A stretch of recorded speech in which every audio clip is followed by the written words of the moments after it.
বানাবো কলার চোকলা বাটা। কলার চোকলাটাকে সেদ্ধ বসিয়ে দিয়েছি সামান্য নুন আর সামান্য হলুদ দিয়ে।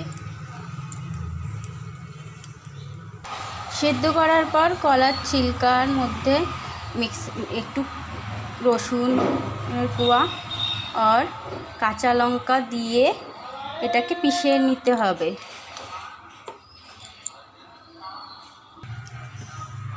এবার কড়াই গরম হয়ে এসছে, কড়াইতে আমি সামান্য সর্ষের তেল দিয়ে দিলাম।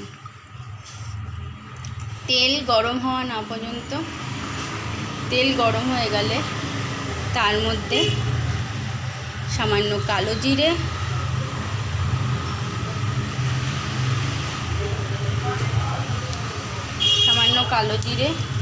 সামান্য পেঁয়াজ কুচি,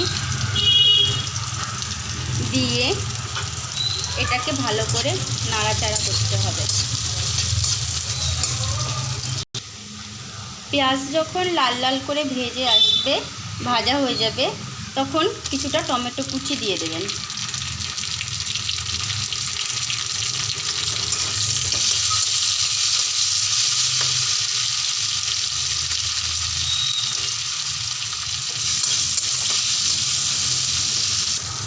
যখন টমেটোটা হয়ে আসবে তার মধ্যে আপনারা একটু জিরে, আদা, রসুনের পেস্ট দিয়ে দেবেন।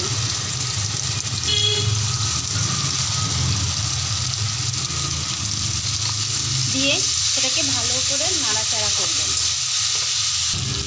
তার মধ্যে সামান্য লবণ, সামান্য হলুদের গুঁড়ো আর সামান্য লঙ্কার গুঁড়ো দিয়ে দেবেন। এটাকে ভালো করে নাড়াচাড়া করবেন। এবার এর মধ্যে যে কলার চোকলাটা বেটে রেখেছিলাম সেটা দিয়ে দেবেন। দিয়ে এটাকে ভালো করে নাড়াচাড়া করে মিক্স করবেন। এটাকে ভালো করে নাড়াচাড়া করে এটাকে শুকাবেন। একটু শুকিয়ে নিলে পরে ভালো লাগে। আর একটা কথার জন্য আমি ক্ষমা চাইছি, কারণ আমার যদি কথার মাঝখানে আমি হিন্দি বলে ফেলি তার জন্য আমি ক্ষমা চাইছি, ঠিক আছে? এটাকে ভালো করে নাড়াচাড়া করে এটার জল একদম শুকিয়ে ফেলবেন। এরম করে বানিয়ে দেখবেন, খুব সুন্দর খেতে লাগে।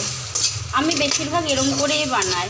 আর আমার মাকে দেখেছিলাম, মা বানাতো কালো জিরে দিয়ে বেটে, রসুন দিয়ে, কাঁচা লঙ্কা দিয়ে বেটে ওটা এমনি তেলের মধ্যে নাড়াচাড়া করতো।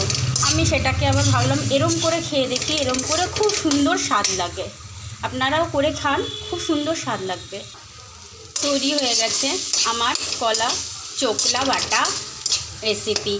এর মধ্যে আমি ধনেপাতাও দিই, কিন্তু আমার কাছে ধনেপাতা নেই বলে তাই দিতে পারলাম না। আমার তৈরি হয়ে গেছে আমার কলার খোসা ভাজার রেসিপি তৈরি হয়ে গেছে।